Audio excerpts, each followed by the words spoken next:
Okay, hello.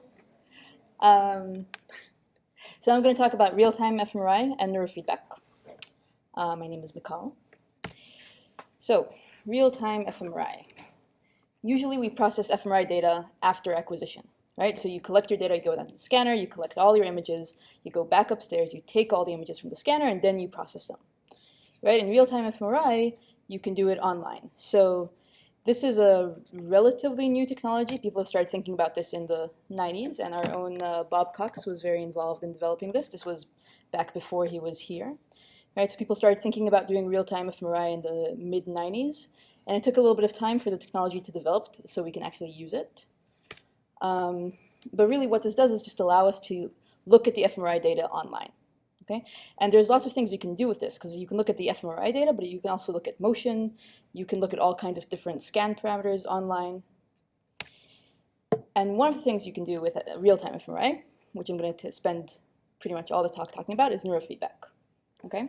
So neurofeedback, the basic premise of neurofeedback is to translate a signal from the brain to a signal that subjects can perceive. Okay, and this signal that they perceive could be visual or auditory. You're basically taking their own brain signal and feeding it back to them as a kind of visual or auditory cue. Okay, so you can collect the signal from the brain however you like.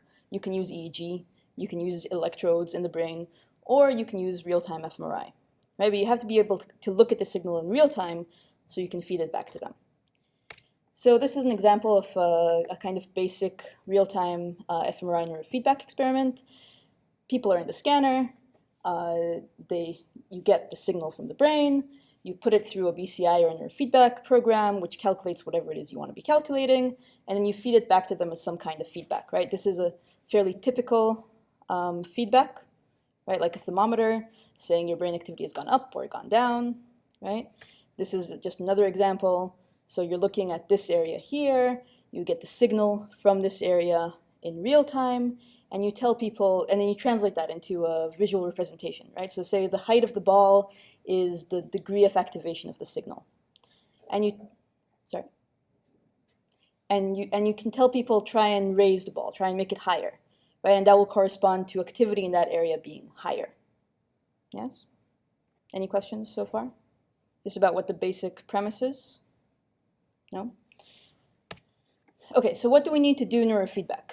So first off, you need a system that can reconstruct the fMRI images in real time. Okay, this is typically something the scanner will do, like the scanner software will do. And then you need software that can communicate with the server and access these images in real time, okay, and quickly pre-process them. And this pre-processing in here will be done by AFNI, right? So we have a real-time plugin. You can tell it which images you're looking at. You can ask it to do all kinds of things, right? And it will do this pre-processing for you. And then finally, when you have these pre-processed images, you want to transfer them to a program that will run an algorithm on them and determine whether or not to feedback. So this is like the crux of neurofeedback, right? Your algorithm will decide which areas you're looking at, what you want to try and train, right? And it will give people feedback on whether they're succeeding or not. Okay? So we'll just go quickly over the basic pre-processing steps. So the main thing you need always in any kind of neurofeedback is you have to register everything to a common space. Okay, so you have to have an anatomical measure of the brain, right? So you have like an MP range that you collect. So you have the locations, the anatomical locations of what's happening. You have your EPI data that you register to the brain. And then you have whatever you defined, right? Say you want to train the amygdala responses to go up, right? So you have to know where the amygdala is in this person's brain right now. Okay, so you have to have everything in the same common space. And then you want to correct for motion because people move during the scan. So you want to make sure that the amygdala you defined in the beginning of the scan is the same amygdala at the end of the scan. Right? So you correct for motion, everything is now always in the same space. Okay? So these are the things you have to do, like you do for every neurofeedback experiment. And then you can also have additional pre-processing steps. You can have physiological noise regression, so you can collect breathing and heart rate measures, and you can try and regress those out. It's not easy because it's not always easy to calculate those in real time, but you can try. You can try and detrend the signal in real time. And you can do, if you collect multi-echo data, which Javier will be talking about later this week, then you can use your multiple echoes from your multi-echo acquisition to try and correct for some of the noise in the signal. And I'm not going to go into this because Javier will be explaining multi-echo in detail later this week, I think. Yes. Okay. Does anyone have any questions about what the basic concept of neurofeedback is? Did anyone understand what the basic concept of neurofeedback is? Yes. Okay, excellent. So, limitations of the fMRI signal when it comes to real time. Okay, so the processing can be fast. We can do a lot of this pre-processing pretty fast. The algorithm can be very fast, but the fMRI signal itself is slow. So the acquisition is slow. We can do like a 2-second acquisition. Sometimes you can go up to a 1-second acquisition, so you get a data point every 1 second. But even that is not really helpful because the bold signal itself is slow. Right? So remember, what we're measuring with fMRI is the bold signal, and this is like a sample HRF function, and it peaks at about 6 seconds. So if you have neural activity, you're only going to see it in the fMRI at its peak about 6 seconds later. And this is a physiological limitation. So we can get the acquisition rate to be faster, we can build better technology to get better acquisition rates, but we can't bypass this inherent slowness of the bold signal. Okay, so whatever feedback you're giving is based on events that happened at least 6 seconds in the past. Okay, so this is something to remember when you're doing fMRI neurofeedback. Another limitation is that the fMRI data is noisy. Okay, it's slightly less noisy after you clean it with pre-processing, but you're limited in the amount of pre-processing you can do in real time. It's not the same as the pre-processing you do when you go back upstairs and you look at your data and you have the full time series. When you're pre-processing the real-time fMRI, you can only work on small chunks of data at a time. Right? So there's a limit to the kind of pre-processing you can do, and your data is inherently noisy. Another thing is that there are global signals in the data that affect the entire brain. And there's a lot of debate about this, about whether the global signals have a neural origin or whether they're noise from physiological artifacts. But either way, this is a problem for fMRI neurofeedback because you don't want to be feedbacking something that happens across the entire brain. You want to be feedbacking something that you're interested in, say amygdala activation, or something like that, right? So you want your feedback to be based on localized activity, okay? Okay, so what kinds of things can we feedback? We can feedback single regions, right? Like in this example, you're taking the signal from this region here, and you're feeding it back to the person as the height of a ball on the screen, right? And lots of studies have done this.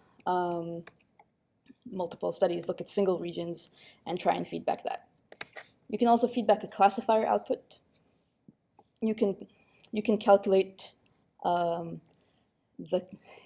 you can run a classifier on the real-time fMRI data and find something that interests you. So I think a decoding talk is Wednesday. So you're going to learn a lot more about decoding and classifiers and what we do with them. But this is just a small example. This is taken from a paper that was published about 10 years ago. And this is based on multivoxel pattern analysis. So the basic premise is you have two categories, right? It could be shoes and bottles. It could be schizophrenic type activity or non-schizophrenic type activity, right? It can be any number of categories that you choose. And in these categories, you might get different activations in different voxels that represent different categories, right? So in this example, say you have n voxels, these voxels respond strongly to bottles and don't respond to shoes, right? Whereas these voxels respond strongly to shoes and don't respond as much to bottles, right? They respond more to bottles than shoes. So what you can do is you can use this, you can train on some of your data, right? And you train a classifier to tell these patterns apart. So if you have a new pattern that looks like this, then you say, oh, this must be a bottle example. Okay, and you basically train this linear classifier. And I'm not going to go into this because I think Francisco is going to explain this much more in depth. I just want you to understand the basic concept of classifier because we're going to use this later. Okay? And the next thing you can feedback is correlations between regions. Okay?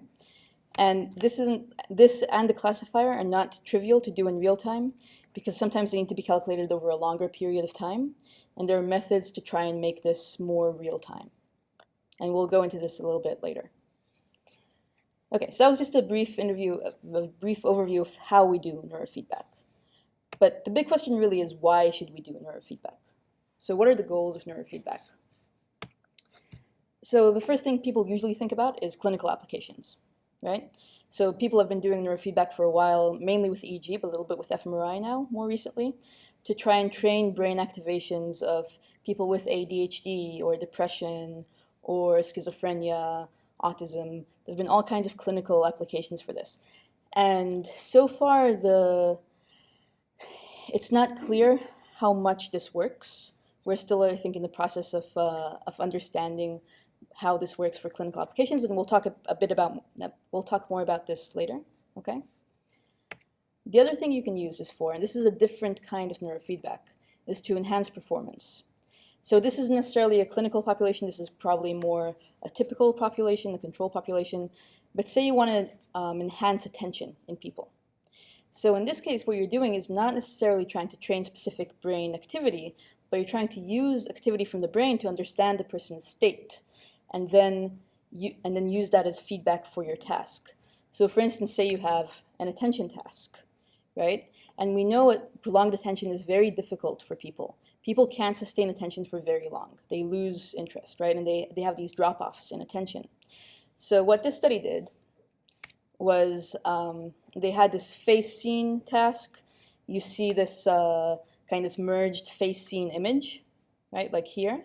And you have to attend to one of them. So at the beginning of a block, you're told which stimuli to attend to, whether you should attend to faces or attend to scenes. And what they did before was run this classifier to try and find out when you're attending or not. Okay? So they have a classifier telling them if you are attending to the faces or not attending, or attending more to the scenes. And then what they do is during this task, say you're supposed to attend to faces, and the classifier detects that you're actually attending more to the scene, they make the task harder to make you attend more. So it's making the task more salient in a way, right? So they're forcing you to pay attention by using your brain activity to find out when you need that reminder.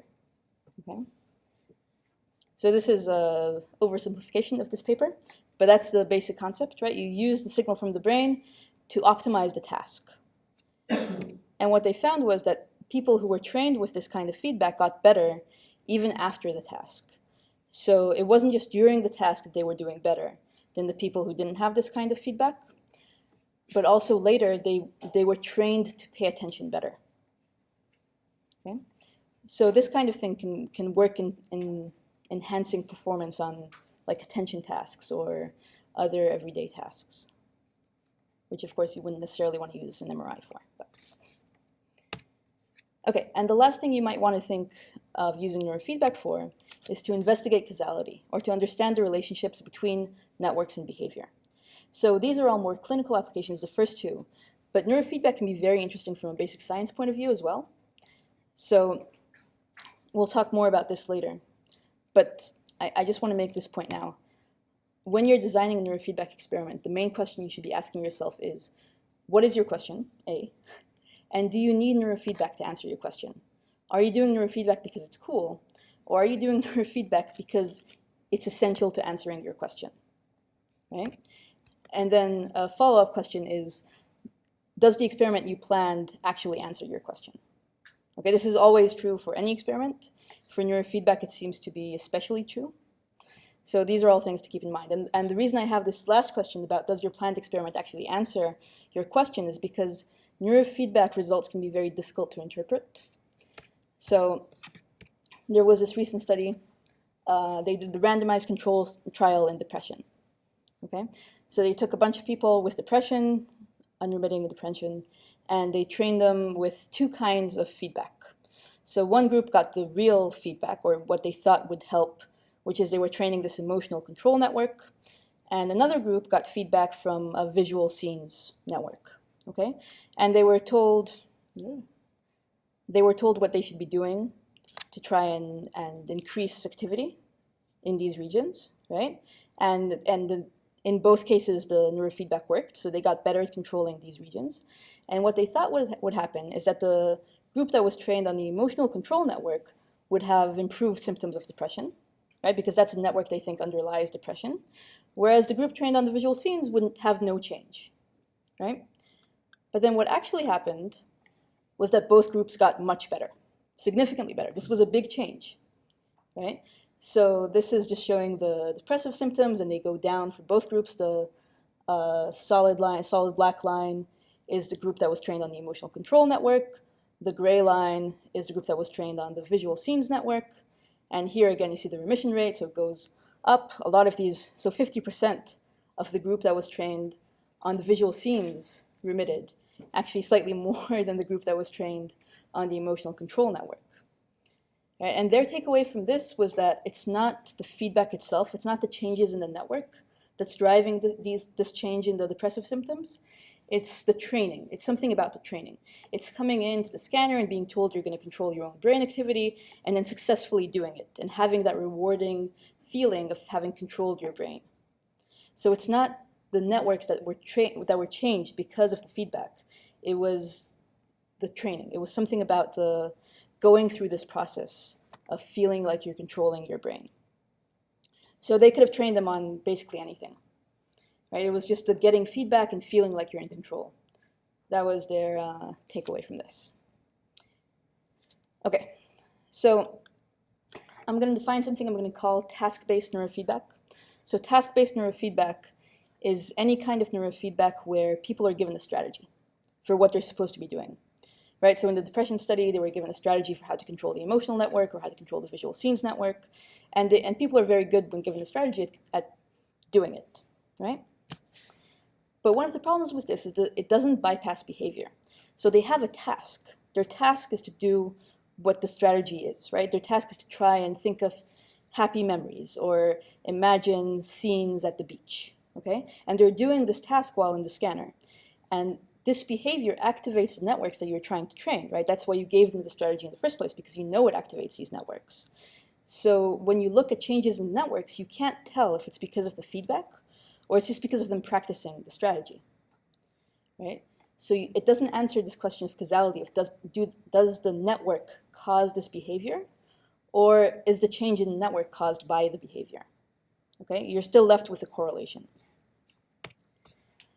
So a related point is that it's difficult to disentangle the effects of the task from the neurofeedback, from this task that they were practicing while doing the neurofeedback. It's also very limited. So you can only use this on networks that you know what they're doing and you have a strategy to give them, right? I can train amygdala, I can tell you what to do to make amygdala activation go higher, but I can't train a network that's more diffuse and I don't know what it does. You can't train in new networks, right? So this potentially underestimates the effects of plasticity. We might be able to change more networks than we think, but we just don't know what they are, so we can't give people strategies for them. But most importantly, this kind of training doesn't necessarily require something like an MRI machine, which is really expensive and difficult to use. If I can give you a strategy for making amygdala activation higher, you can go practice that in the next room, right? You can sit on the sofa and practice thinking happy thoughts. And it might not be as effective as being in the scanner, but you can do it all day, right? As opposed to like a half-hour training session in the scanner. So it's not clear what this gives you, like what this kind of neurofeedback is useful for. So now we're going to move to my favorite kind of neurofeedback, the good kind of neurofeedback, which is implicit training or covert neurofeedback, okay? And the question here is, what if we don't give subjects a strategy? What if they can figure out on their own what to do? So to illustrate this, we're going to start with the first paper that showed that you can do this. This was a science paper in 2011 by a Japanese group. And they had a really interesting question. So visual perceptual learning is something that we all do very well, and you can train visual perceptual learning. It means that it's like when you can distinguish two musical notes, right? Or you can find the ripe berries on the bush because you become very good at spotting red amongst the green, right? And it's a very specific kind of learning. So you can learn to spot ripe berries, for instance, and it won't generalize to spotting ripe bananas because they're a different color, okay? So it's a very specific kind of learning, and we see changes in visual cortex following this kind of perceptual learning, but again, we don't know if the task caused a change in the networks, or if it's the changes in the networks that are causing you to become better at at this visual perception task, okay? So the classic example for visual perceptual learning is this picture. Does everybody know this picture? Does anybody here not know this picture? Okay, people who don't know the picture, can you see anything in this picture?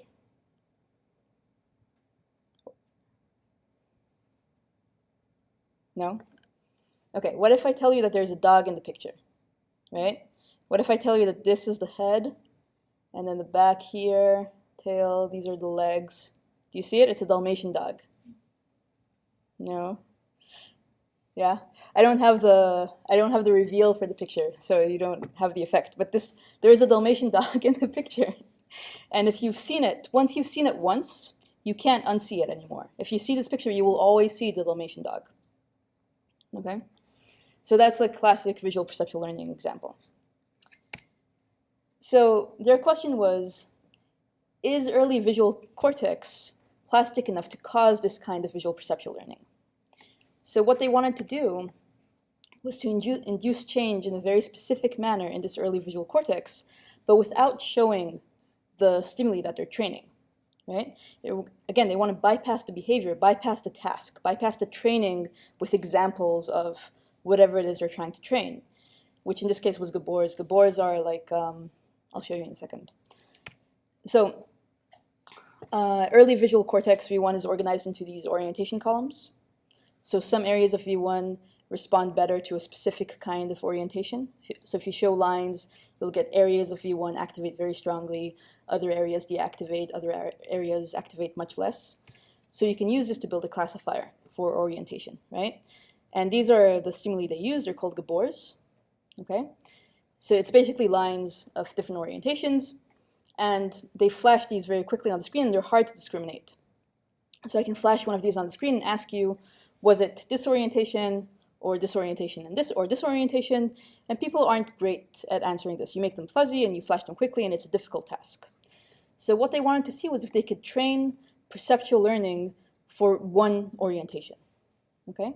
So they started by building a classifier. So they brought people into the scanner, they showed them these gabors, they had to report which orientation there was. They did this for like a whole scan, and then they build a classifier based on that person's brain activity. So the classifier could tell you at every point in time which orientation the person was looking at, okay, according to activity in early visual cortex. Then they came back a different day, and they trained them on neurofeedback. But what happened in neurofeedback was that they didn't show them the gabors at all, right? They had no visual stimuli of the gabors at all. What they had was a feedback stimuli. So they start with this green dot here, right? And they tell them, you're going to see this circle. The circle, the width of the circle represents how well you're doing. You want to try and make the circle as big as possible. And you earn money. For the more you manage to make the circle bigger, the more money you will earn. Okay, so people want to make the circle bigger, but they don't tell them anything. They say, just try. Just try and make the circle bigger, okay? And they're not seeing anything. The only thing they're seeing is this green dot here, and then the feedback circle, okay? But what's happening is during this period, which they call the induction period, people are trying, okay? And then they have this fixation period, which is 6 seconds. Anyone know why it's 6 seconds? Yes, exactly. So during that 6 seconds, they're waiting for the hemodynamic response function to reach its peak, and then they use that to classify. So they look at activity in V1. This is resting state activity, okay? They're not really doing anything here. They're not seeing anything. It's resting state activity, which I think Katie talked about last week, right? So we have these spontaneous fluctuations in our brain all the time. So that's basically what they're classifying on, okay? And they're asking these spontaneous fluctuations in V1, do they look like this orientation gabor, or this orientation gabor, or this orientation gabor, right? And they get this likelihood function. The classifier can tell them how likely this orientation, this activity in V1 is to represent this orientation, or this orientation, or this orientation, okay? And then that's what the feedback disc is based on. Clear? And what they see is that people get better over time. So this is across 10 days of training. They come back for 10 days and they do this training in the scanner. And the likelihood of the classifier saying and each person has a target orientation, right? So they want to increase the likelihood of a specific kind of orientation in V1. And what happens is that it works. So people get better in the sense that their spontaneous activity resembles that random orientation more and more as the days progress. And all this time, they have no idea what they're doing, right? They're not imagining, they don't know it has anything to do with the Gabors, they're not imagining any kind of orientation. They just want the feedback disk to be bigger, okay? So not only does their brain activity change, right, to reflect more the correct orientation, but they actually get better at discerning that orientation. But only for the orientation they were trained on, right? Because remember, there are 3 orientations. They're trained on one at random, and they get better at seeing that orientation, but not at seeing the other 2 orientations. Okay. So this was published in 2011. This was the first example that you can do neurofeedback without giving people a strategy. So this opens up all kinds of possibilities for neurofeedback. Because if you don't have to give people a strategy, then you can train whatever you want. You can train orientation in V1, you can train connections between regions, you can train anything that you can classify or calculate somehow in an algorithm, right? Okay, so then I got very excited about this paper, and I wanted to ask, does learning have to be conscious, right? Because in this paper, they didn't know what they were doing, but they were trying, right? They were trying to get more feedback. So what happens if they don't know that it's a training exercise? What happens if they're not trying to learn, right?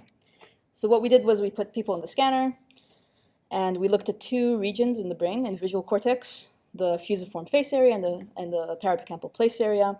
So it's like the face region and the house region. And again, we didn't tell them anything about what they were doing. They were lying in the scanner, they had their eyes closed, and they had this button box, and we told them, you're going to hear bad tones and good tones. The good tones are worth money. The bad tones cost you money. Your job is to press one button for the good tone, another button for the bad tone, or you'll lose more money, right? And the tones are random, okay?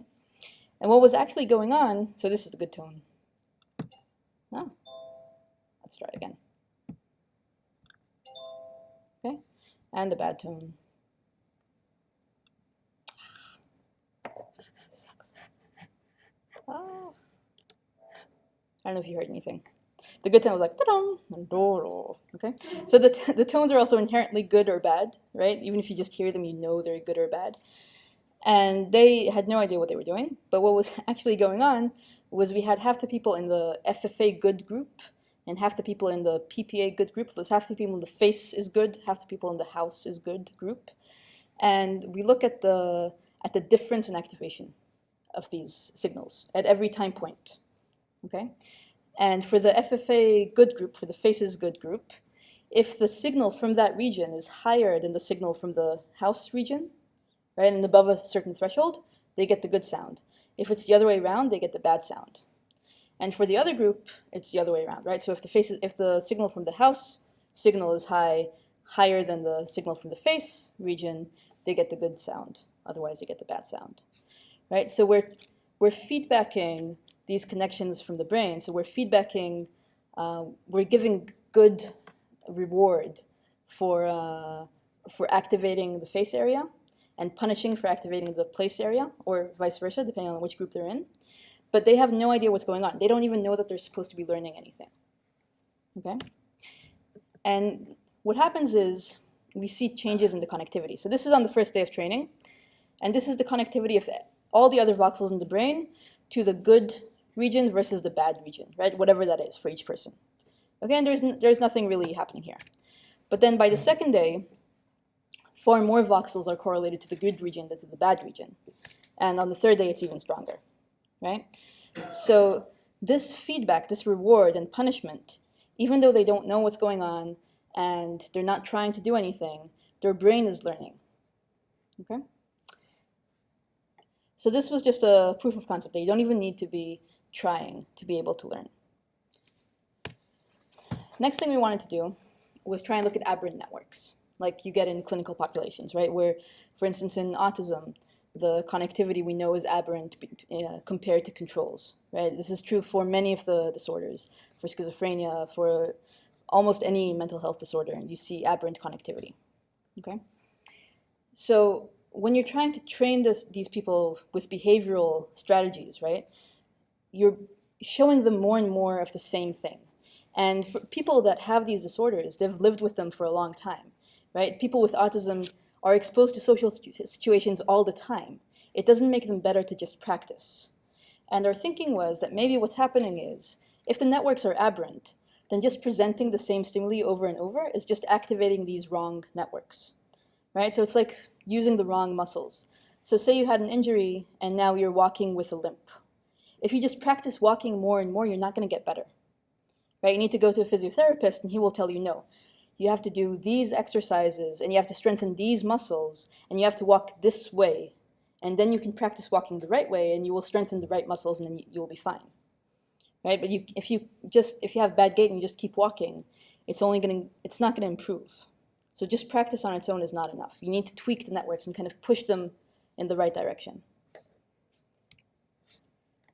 So this map is showing the areas of the brain that have aberrant connectivity in patients with autism. Right? This is from a study that Steve Gotts in our lab did with 60 patients and 60 controls. So we chose these two regions where the connectivity between them, so this is the STS, the superior temporal sulcus, and somatosensory. These two regions are the most disconnected in patients with autism compared to controls. It's not that they're completely disconnected, there's still correlation between them, but they're less correlated than they are in typically developing controls, okay? And then the goal of our training was to try and increase the connectivity between these two targets, right? And we had the third control region, because remember I was talking about the global signal in the brain. And what we want to be feedbacking is this, right? We want these two regions to be correlated. We don't want the entire brain to be correlated. And this happens all the time in fMRI. So we have this third control region where we want this to be uncoupled from the other two. So that way we're guarding against just global changes in the brain. So what we actually do is we have people lie in the scanner, and then we record the signal from these three regions, right? The two target regions and the control regions.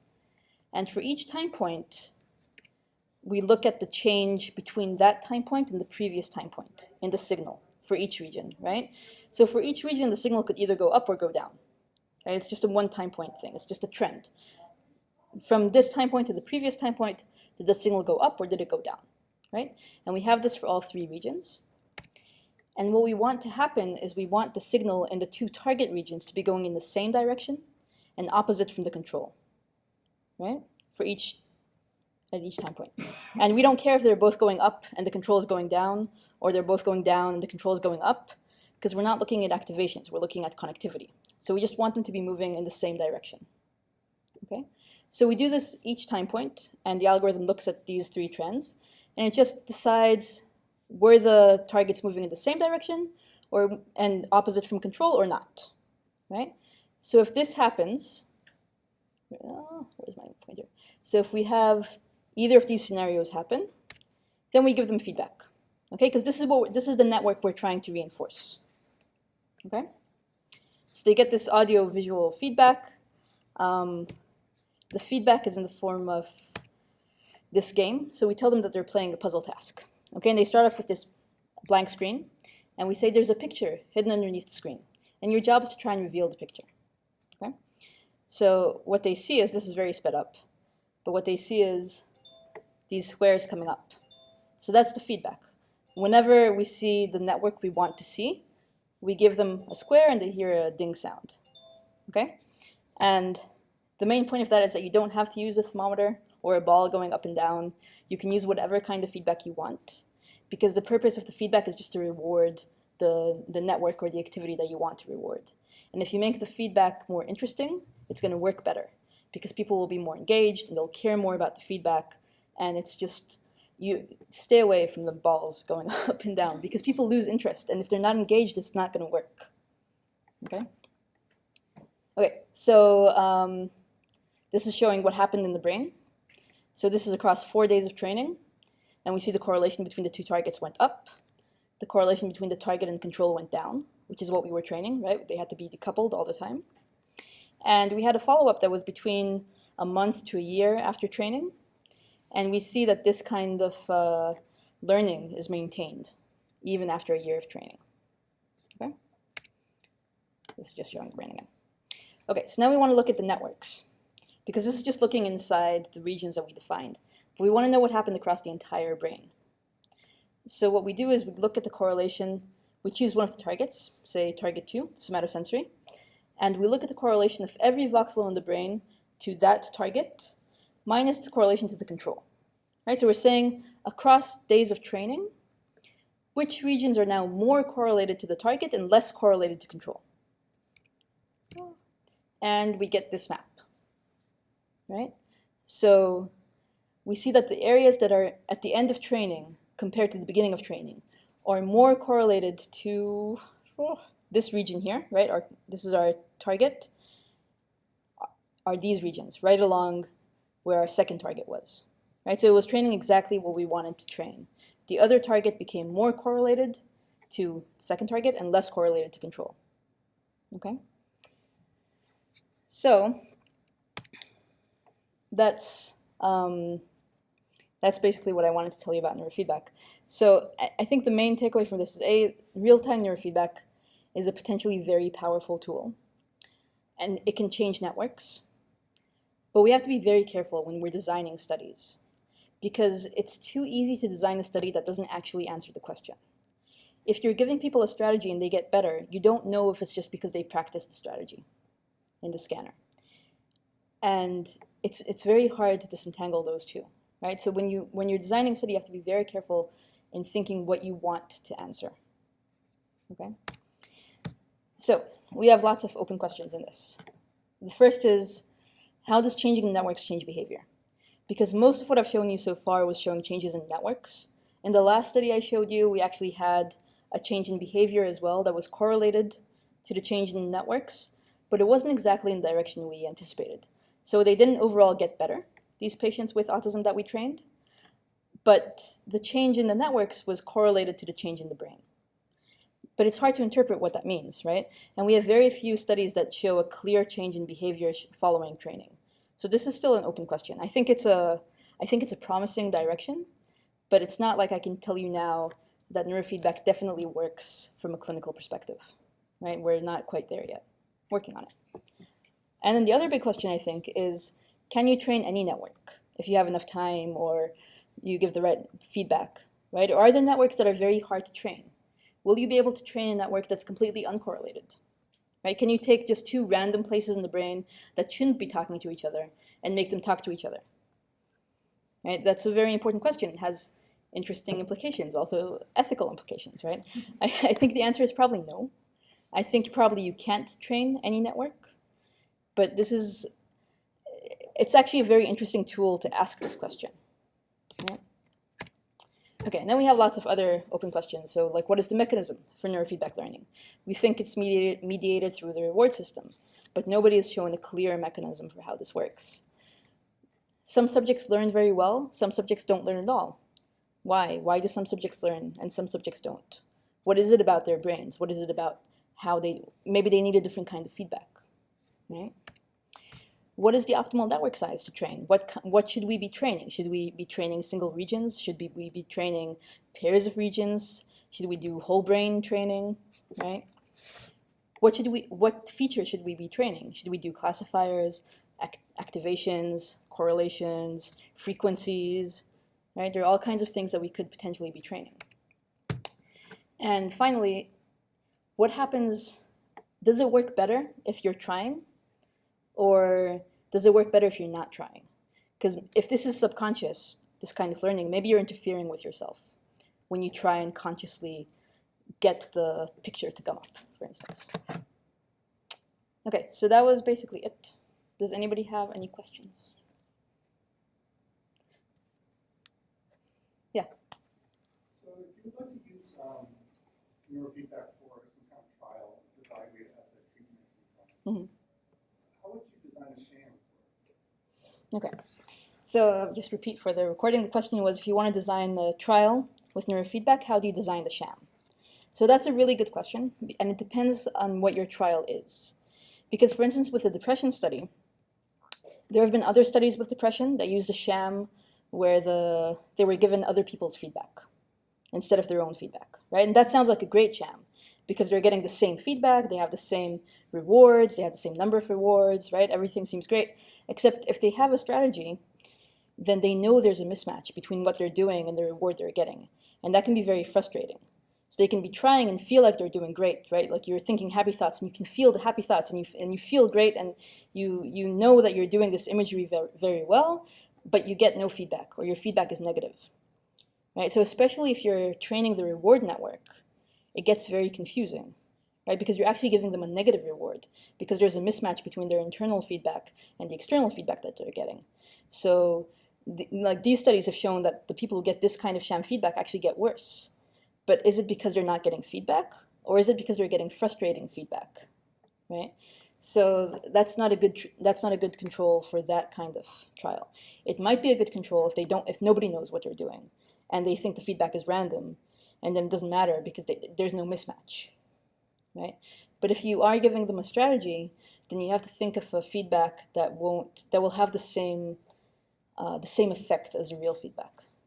Right, so in the study I showed you, that was actually a very good control because they had real feedback and it matched their internal representation. But then you can say, well, maybe the visual scenes were happy, and maybe it made them happy to think about the beach, and that's why they got better. It's very hard to design a proper control, and I think the best way to do it is probably not to tell them what they're doing. I think if it's implicit feedback, implicit neurofeedback, it's much easier to do a good sham. Otherwise, you kind of get lost in all this, what are they thinking, and yeah. Any other questions? No? Stunned you into silence? Yes. Sorry, this might be obvious to everyone here, but is the long-term goal of these clinical applications, is it though that, so say you were a patient with depression, is it the long-term goal that from doing neurofeedback, from doing the strategies, you would just do that automatically over time? Or I don't really understand Yeah. what the long-term goal is here. Yeah.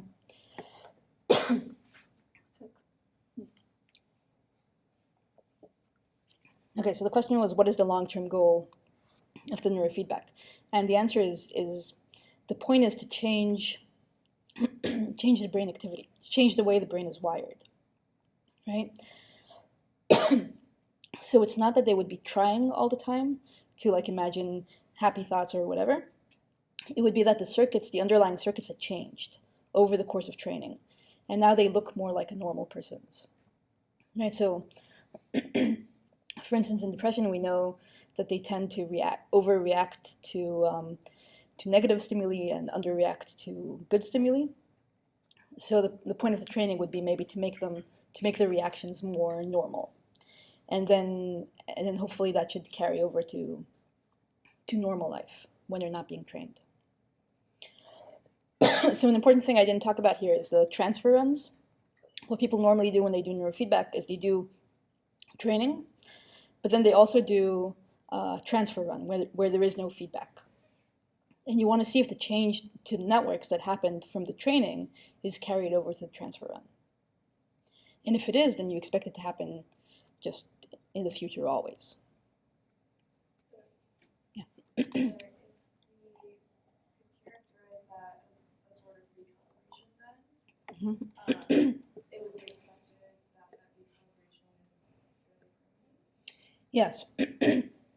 So if you manage to recalibrate the brain, then the expectation is that would be fairly permanent. And in the study we did with the autism, that was what we found as well. So the changes were pretty permanent. Like we brought them back a year later and we still saw that change. So, yeah. So I have a question. When you're learning something, how the activity And when you're looking at the feedback, you making sure that the brain activity has to increase or activate more. So how do you say this is related with learning, or what's going on there? Right. So the question was what happens because when you learn something, activity usually goes down. And you're talking about adaptation, basically, right? Any learning, more or less. Right. Sorry. So it depends what you're doing. Usually what you're training is you're trying to match people, like definitely if you're talking about clinical applications, you're trying to match people to what the activity looks like in normal controls, right? So for instance, in the autism study, these regions during rest, so the spontaneous correlation between these regions is lower in people with ASD than it is in controls. So you're trying to bring that level of correlation up to that of the normal controls. When you're talking about activations, then, for instance, if people with depression, if they have a lower amygdala activation to happy stimuli, you're trying to increase that to the level of controls. So it's different from the kind of learning that you're talking about, I think. Yeah. It's not that they're learning a specific task and then the activity goes down for that. It's more a recalibration of the baseline activity, not activity during the task. If I understood well with the V1 study, where it's normally when they're trying to increase the activation in V1, right? But it's spontaneous activation. It's not activation to a task, which might be different. So that my understanding, like I'm getting confused about this. Like learning should decrease, but you're increasing then a network that is making brain activity higher, or like activating more or higher. Yeah. How are they going to be related to what? I think there's a difference between activity during rest, like spontaneous activity, and response to a task. I think they're not the same thing. So you might, when you learn, you might have increased spontaneous activation, right? But yeah, like the V1 study, I'm not sure. I don't know if they test. I mean, theoretically, you could bring people who are very good at a specific task. Let's say like orientation discrimination, right? And see if they have more activation in V1 than others at rest. But there's always, with this less activation thing, it's always very confusing because in learning studies, you sometimes see both. You sometimes see decreased activation following learning, and you sometimes see increased activation following learning. And I think it depends on exactly what you're learning and how and when.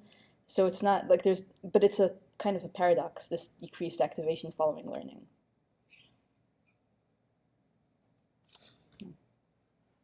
Yeah.